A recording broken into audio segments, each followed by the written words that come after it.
Ողջույն։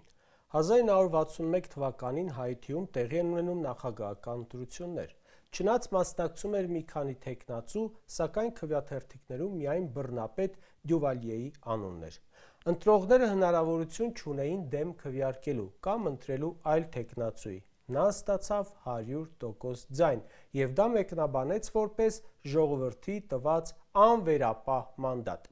Երևի ասել են, ինչ է որ, էլի ժողովրդի ընտրած է, հետո ինչ-որ անհավասար պայմաններում։ Շարունակեմ։ 1988 թվականին Մեքսիկայի նախագահական ընտրություններում, երբ ձայների 10%-ը հաշվելուց հետո պարզ դարձավ, որ հաղթում է ընդդիմադիր թեկնածուն, իշխանության թեկնածուն շտապ հայտարարեց, որ ինքը ընտրվել է, հետո կառավարությունը հայտարարեց, իբր ձայների հաշվարկի էլեկտրոնային համակարգը խափանվել է։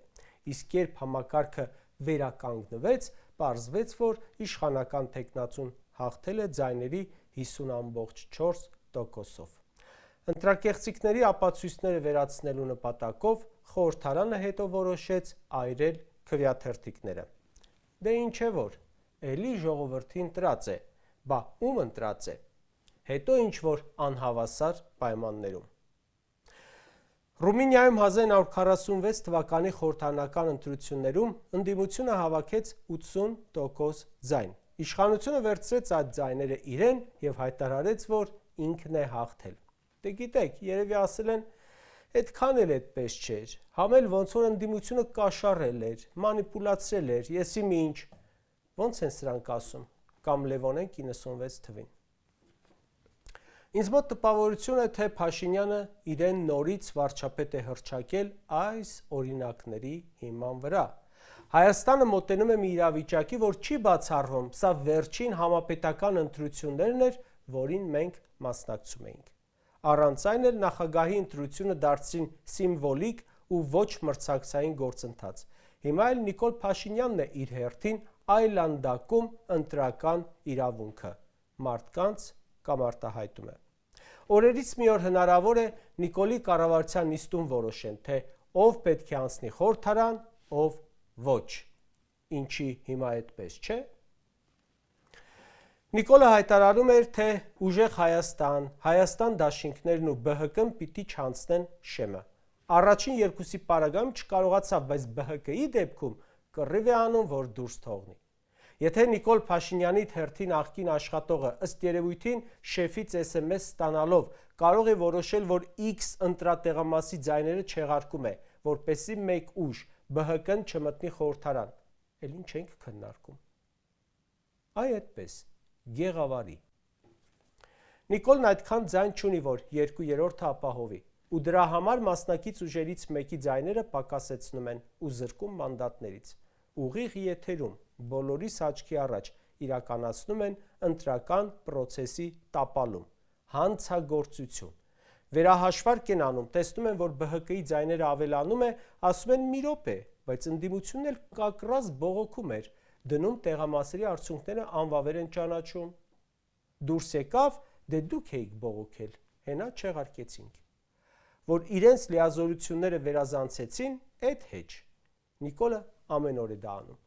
ԿԸՀ-ն չունի նման իրավունք, նա կարող է կրկնակի քվեարկություն դնել, բայց չի կարող ուղղակի տեղամասի արդյունք անվավեր ճանաչել այն դեպքում, երբ այդ տեղամասն ազդում է ընտրության արդյունքների վրա։ Կրկնում եմ, չունի նման իրավասություն, բայց դե այս իշխանությունը քանի բան է արել, որի իրավունքը չուներ։ Նիկոլն էլ իրավունք չուներ գիշերվա կեսին, երբ ձայների ընդամենը մի քանի տոկոսներ հաշված իրեն հռչակեր նոր վարչապետ։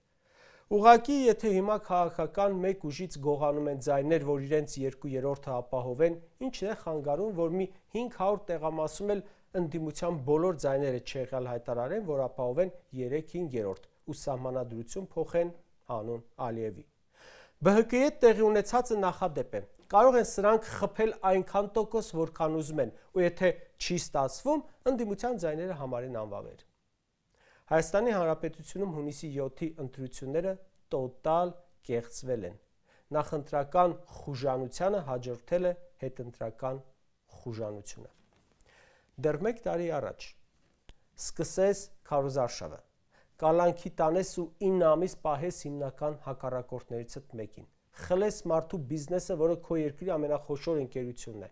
Ամբողջ ընթացքում վիրավորես, սպառնաս, բռնաճնշումների դիմես, բյուջեի փողերը շահ տաս, ստանաս անվերապահ ու հրապարակային աջակցությունը Եվրոպայից, Միացյալ Նահանգներից, Թրամփի հետ էլ թուղթ ստորագրես, էլ նամակներ ստանաս հրապարակես։ Մակրոնի հետ նույնը։ Եվրոպական սամիթ անես ընտրություններից մեկ ամիս առաջ, բոլորը քեզ գովեն, էլ պաչ, էլ գրկախառնություններ, էլ Ռուբիոյին ուղարկեն մի կես ժամով, որ աջակցություն ցույց տան։ Ամբողջ քարոզչականի ընթացքում սպառնաս ընդդիմադիր բոլորին, մեղադրանքներ հնչեցնես, ձայնագրություններ մոկոնես ու ԱԱԾ, քննչական, հակակոռուպցիոն, դատախազություն գործուղես բռնաճնշումներ կիրառելու։ Ընտրակաշառքից մինչև պետական դավաճանության մեղադրանքներ հորինես։ Ժորժ ջան, աշխարհի ծերին, որ իրավաբանին էլ հարցնես, սրանք բոլորը ընտրողի կամ արտահայտության վրա ազդող գործոններ են։ Բայց դա համարես քիչ ու պետական բյուջեի փողերը շահ տաս որպես ընտրակաշառք։ Թոշակառուներին թոշակով կաշառես։ Ընտրություններից 2 ամիս առաջ 10,000 դրամ բարձրացնելով թոշակը։ Դրանից առաջ կաշառես երիտասարդներին, բանակը սարքելով 1.5 տարի։ Ապօրինի շինություն ունեցողներին կաշառես օրինականացման խոստումներով։ Անհուսալի վարկեր ունեցողներին կաշառես ինչ-որ մեղմացնող օրենքով։ Էլեկտրական մեքենա ունեցողներին կաշառես գույքահարկի իջեցմամբ եւ ընդհանրապես բազմաթիվ որոշումներ կացնես ընտրություններից առաջ ու մի հատ էլ ուշադրություն։ Այդ ամենի արդյունքում չստանաս անգամ 50%-ը, ստիպված լինես կեղծելով, լցնելով, ստիպելով բերես ծերին հասցնես, որ պահես իշխանությունդ։ Ախր այդ ծերին էլ չի ստասվում, էդ էլ ես ուզում կեղծես, հանես ռադանես, որ մի բան թքես, կպցնես, մնաս։ Սրանք էլ իբր ուզում են մեզ տանել Եվրամիություն։ Ցույց տվեք Եվրամիության անդամ որևէ երկիր, որտեղ այդպիսի խայտառակ ընտրություններ տեղի ունենան։ Միությունից կհանեն, ռադ կանեն։ Եվրամիությունն իր անդամ երկրներում այդպիսի ընտրություններ չի հանդուրժի։ Հայաստանինը հանդուրժում են, որովհետև դեռ երկար պետք է օգտագործի։ Ավստրիայում ընտրությունների երկրորդ փուլում ձայների հաշվարկման, փոստային քվեների մշակման ընթացակարգային խախտումներ են եղել։ Սահմանադրական դատարանը ընտրությունները անվավ էր ճանաչեց։ Խոսքը ոչ թե քվեաթերթիկների կեղծման մասին է, այլ ընդամենը ընթացակարգային խախտումների։ Փաշինյանի մակարդակի ընտրություն ոչ միայն Հայաստանում չի եղել, այլև ոչ մի զարգացած կամ զարգացման ուղին բռնած երկրում։ Եթե մինչ այս հայ ժողովրդի մոտ ընդունված էր նրան դիմել հողատու, թալանչի, դավաճան եւ այլ հավասարազոր բառերով, դրանց ավելանում է ընտրակեղծարարը։ Կարճ ասած, իրականում Նիկոլ Փաշինյանը պարտվել է ընտրություններում։ Սա իշխանության զավթում է, սա չստացած քվեի յուրացում է։ Իրենք էլ հոդա գիտեն, հաստատ գիտեն, որ չունեն ժողովրդական աջակցություն։ Պետք է հստակ արձանագրել, գողացված քվեներով ձևավորվելիք իշխանությունը լեգիտիմ չէ ու չի լինելու։